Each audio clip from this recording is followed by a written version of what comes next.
સુરતના ઉધના વિસ્તારમાં ફાઇનાન્સરની ઓફિસ પર ફાયરિંગ કરવા મામલે પોલીસે 2 આરોપીઓની ધરપકડ કરી છે। મળતી માહિતી મુજબ ફાઇનાન્સરની ઓફિસ પર ફાયરિંગ કર્યા બાદ મુખ્ય આરોપી અને તેના સાગરીતો ફરાર થઈ ગયા હતા।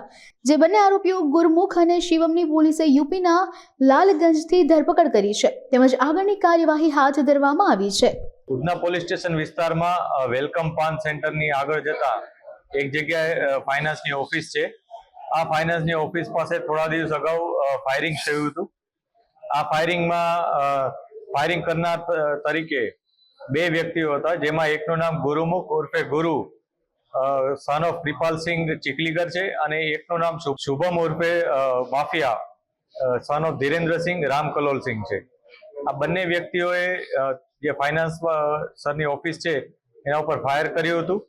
આ ફાયર કરવાનો ઈરાદો એ લોકોનો જે ત્યાં દીપક પવાર કરીને ફાઇનાન્સર છે એના ઉપર જાન લેવા હુમલો કરવાનો હતો અને જે અનુસંધાને પોલીસે એટેમ્પ્ટ ટુ મર્ડરની કલમો લગાવી અને આર્મ્સ એક્ટની કલમો લગાવી અને ગુનો દાખલ કર્યો હતો। આ બનાવ અનુસંધાને તરત જ ઉધના પોલીસ સ્ટેશનની સર્વેલન્સ ટીમ, આ ઉપરાંત સુરત શહેરની ક્રાઇમ બ્રાન્ચ અને અન્ય અધિકારીઓ ત્યાં હાજર થયા હતા અને એ લોકોએ સમગ્ર બનાવનું ઓબ્ઝર્વેશન કર્યું હતું અને જુદી જુદી ટીમો બનાવી અને કામગીરી શરૂ કરી હતી। અત્યાર સુધી આ કામગીરીમાં 4 આરોપીઓ પકડાયા હતા અને અન્ય જે 2 આરોપીઓ હતા જે મુખ્ય આરોપી તરીકે છે આમાં કે જેઓએ ફાયરિંગ કર્યું હતું એ પકડવાના બાકી હોવાથી અમારી જે ઉધના સર્વેલન્સ ટીમ છે એ ઉધના પીઆઈના સીધા સુપરવિઝન હેઠળ કામગીરી કરી રહી હતી। આ જે 2 આરોપીઓ છે પોલીસથી ખૂબ જ ચતુરાઈપૂર્વક દૂર ભાગી રહ્યા હતા। એ લોકોએ અહીંથી ફાયરિંગ કરી અને અહીંથી વડોદરા ગયા, વડોદરાથી અમદાવાદ, અમદાવાદથી ભાવનગર ગયા હતા। ત્યાં 2 દિવસ રોકાયા। ત્યારબાદ તેઓ ત્યાંથી સીતામઢીની જે ટ્રેન છે બિહાર ત્યાં જતા રહ્યા હતા। એ ટ્રેન મારફત એ લોકો સીતામઢી પહોંચ્યા। ત્યાંથી એ લોકોનું આયોજન નેપાળ પહોંચવાનું હતું, પરંતુ થોડાક પૈસાની એમની કમી હોવાથી એ લોકો ફરી પાછા લખનઉ પોતાના એક મિત્રને ત્યાં આવ્યા હતા। લખનઉ આવી અને પછી ત્યાં પણ તેઓ અલગ અલગ વિસ્તારમાં રહેતા હતા અને છેવટે બારાબંકી ખાતે તે લોકોનો અમને ઇન્ફોર્મેશન મળી કે તેઓ બંને બારાબાંકી ખાતે રોકાયેલા છે। એટલે અમારી ટીમે એમનો પીછો કરતા કરતા બારાબાંકી ખાતેથી એમને અટકાયતમાં લીધા। જે આરોપીઓ છે અત્યારનું જે પ્રાથમિક ઇન્ટ્રોગેશન થયું છે એમાં એ લોકોને ફાયરિંગ કર્યા બાદ ખ્યાલ આવ્યો હતો કે પોલીસ એમની પાછળ જરૂર પડશે, એટલે એ લોકો તરત જ ત્યાંથી નાસી અને વડોદરા થઈ અને આગળ જતા રહ્યા હતા।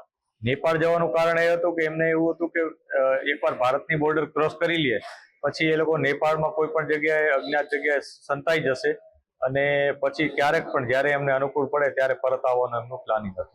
આ માટે એક ડેડિકેટેડ ટીમ લગાવવામાં આવી હતી।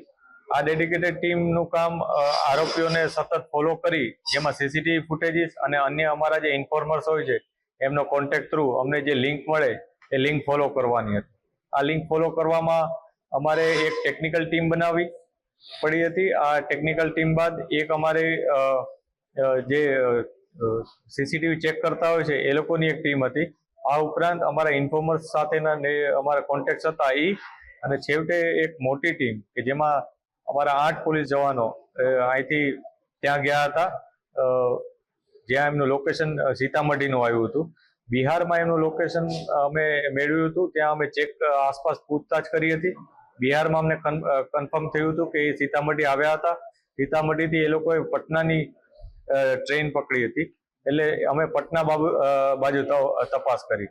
એટલે અમારી ટીમ અહીંથી સળંગ જે રીતના આરોપીઓ ગયા હતા એને સતત ફોલો કરી અહીંથી વડોદરા, અમદાવાદ, ભાવનગર, ત્યાંથી સીતામઢી, ત્યાંથી પટના, ત્યાંથી પાછા લખનઉ ગયા હતા। લખનઉથી પણ જે આ લોકોના આંતરિક ગામો છે ત્યાં આંતરિક ગામો પણ આ લોકો રોકાયા હતા, તો ત્યાં પણ એમના પીછો કર્યો હતો અને છેવટે જ્યારે કન્ફર્મ થયું કે આ લોકો બારાબાંકી ખાતે સ્થાયી થયેલ છે તો છેવટે ત્યાંથી અમે એને ઝડપી પાડેલ હતા।